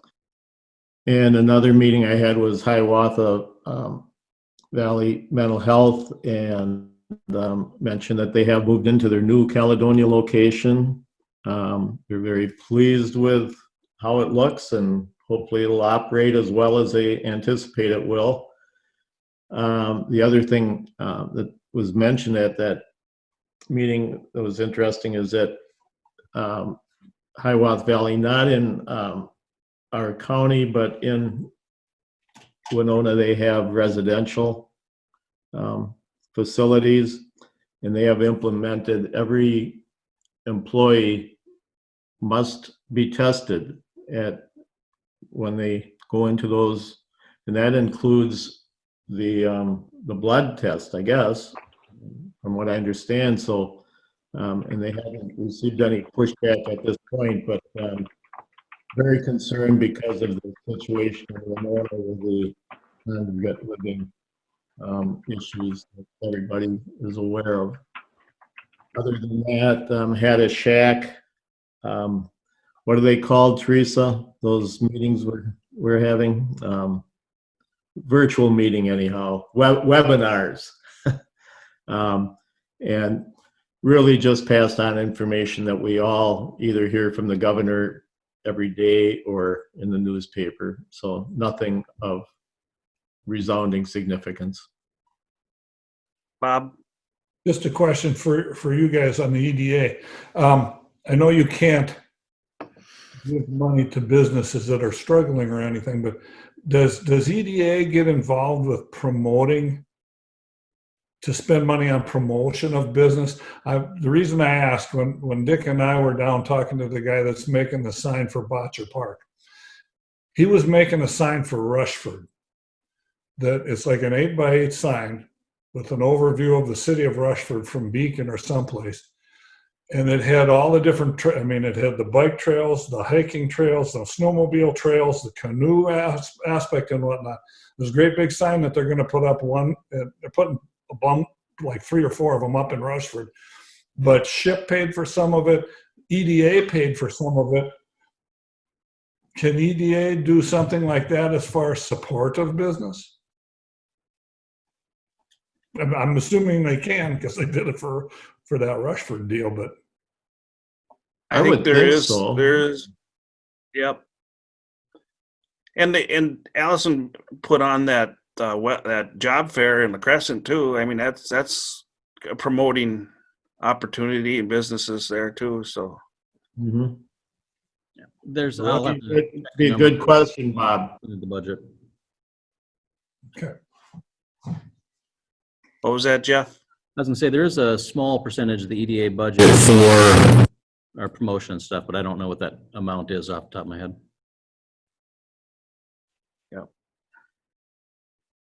Is that it, Jack? That's it, Eric. Greg? Yeah, I took in a SEMCAC meeting last night. That's quite interesting. Wish we had some of the grant writers they got. Boy, they get some nice grants. Man, oh man. Unbelievable. But Yeah. it's a well-run organization, I'll say that. That guy pushed that meeting right through. Yeah. It wouldn't have been the only Doug thing Grout? was, yeah, he does a good job. Yep. And the only bad thing was the connection wasn't the greatest. We had to work through some problems, but Yeah. we got it there finally, and it was a very interesting meeting. It's amazing what we all do. Yep. Outside of that, I just need a schedule of what committees I'm on, Jeff. Okay. Outside of that, I guess I don't have much else.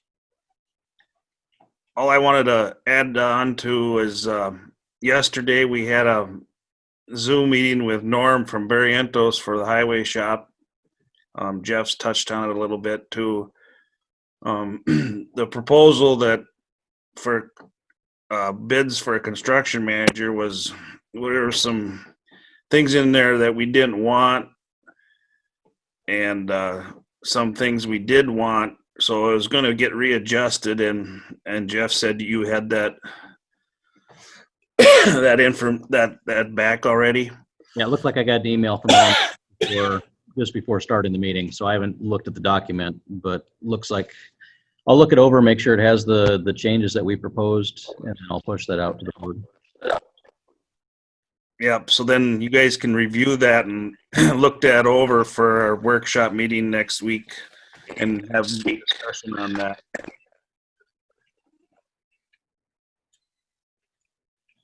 I guess that's all I have. Bob? And I have one thing I forgot to mention. Dick Walters and I have been down to Boccia Park and looked at the park. I've talked to Brian and Patrick with regard to the park. We've got $1,500 in the budget.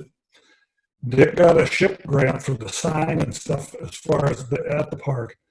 I've talked to Brian and Patrick about doing some cleanup work on the area of the park, cutting down the grass, putting down some, there's a stockpile of chips and whatnot down there. So creating a picnic area, cleaning up the trail a little bit. We've got, the county has a brush hog that can go through the trail and cut down all the crap that's growing up over the last couple of years to get this to be a more functional, usable park. I mean, with the coronavirus and whatnot going on, people are looking for things that they can do outside. This would be a good avenue as far as that's concerned. And so we're going to spend some of that $1,500 that's budgeted to clean up the park, make it more accessible, more picnic and hiker usable. And I just wanted to report that to you as far as where we're at on that and what's going on. Have you gotten any more inquiries on Wildcat? I know. Yeah. But everybody I've talked to, I told them, you know, there's not much we can do until the 18th comes. And, you know, we've talked about refunds. We've talked about extending the date. And if they can get in on the 15th, most everybody was, or 18th, most everybody was acceptable with that and said, well, we'll wait until that time. So is that tied to the stay-at-home order, the 18th? I mean, so that's why the campgrounds aren't open, because of the stay-at-home order? Yes. The governor's deal, yeah. Okay. Yeah. Except for the privates, they can be open. Not if you read the governor. They're not supposed to be, but. Not legally. It's a gray area, huh? Well, I've shared the text. I've shared the text of the DNR guidance with you previously, and as it states, you know, sentence 1 of that guidance is parks should be closed to recreational camping. Okay. It then goes on to have an exception for places that have permanent sites and have people that use the camping as their primary residence, or are using it as a you know, for an example of a doctor that didn't want to go back to his house but wanted to you know, stay there instead to keep his family safe. Those are the 2 exceptions to that. What the private sites have stretched that exception to is out of my control. Well, I've had some conversations with business owners in my district, and I've emailed Julie Ring, and I see Teresa, you did also. Mhm. And the feeling is that, and it's a worry of mine, that we got to get some of these businesses back up and running again, because I'm afraid they won't be able to hang on any longer if they're continued shut down. And I mean, they all understood the time that it needed to be done and needs to be done, but they feel they cannot hang on much longer if this continues, and we'll lose them for good. So I urged Julie to lobby with the governor, and she assured me she would. And she's been getting a lot of these emails from counties about this. And so I feel that it's time to try to open up business here as safely as possible and get things back going again. I share your opinion.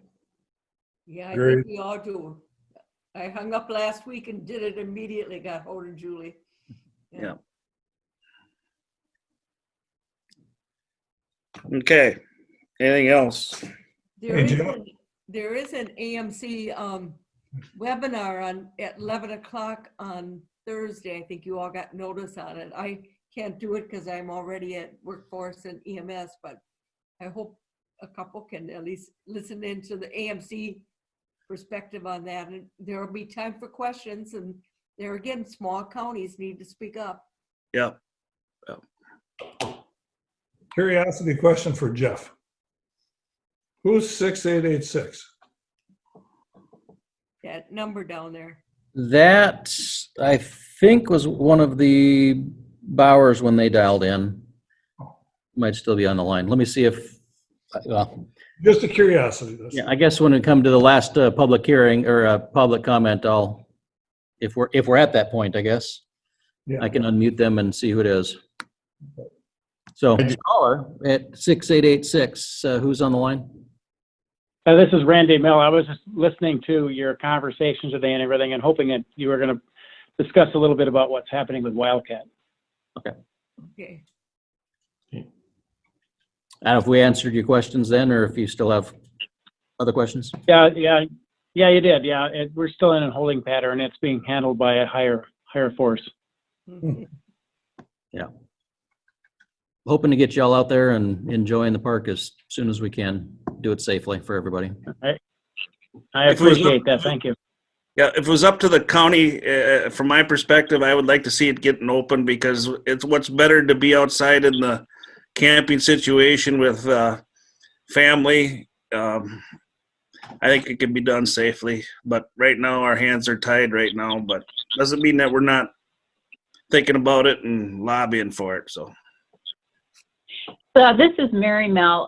Just a comment. I don't know if you have any feedback with the state on this, but maybe an easy way to get it opened initially would just be to have the permanent sites opened so that you wouldn't be the seasonal, so you wouldn't be bringing in people from God only knows where. You kind of keep it local to start out with. That might be a way to take that first step. Yeah. Yep. And that it gets complicated there because, defining local, and I think about half the questions we've gotten on our permanent sites are folks that are not, about half of those are rented by folks that are not Houston County residents. So, yeah.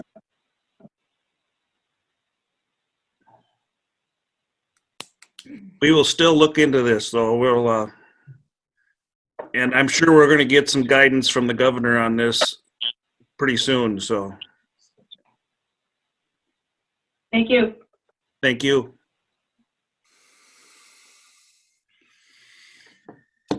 Okay, anybody got anything else? I just have a personal question while I think about it. Teresa, did you just recently lose an uncle? No, it's my dad's cousin. Oh, okay. No. I saw it in the paper and I didn't know how close a relative that might have No, it's been. a cousin. So it must be first removed or second removed for me. However they categorize that, yeah. Yeah. Anything else? Is there any other public comment online? Yep. The malls were the only other call in that I see. Okay. I'd make a motion to adjourn. Is there a second? I'll second it. Roll call. Walter. District 1. Yes. 2. Yes. 3. Yes. 4. Yes. 5. Yes. All right, motion passes, adjourned at 11:44.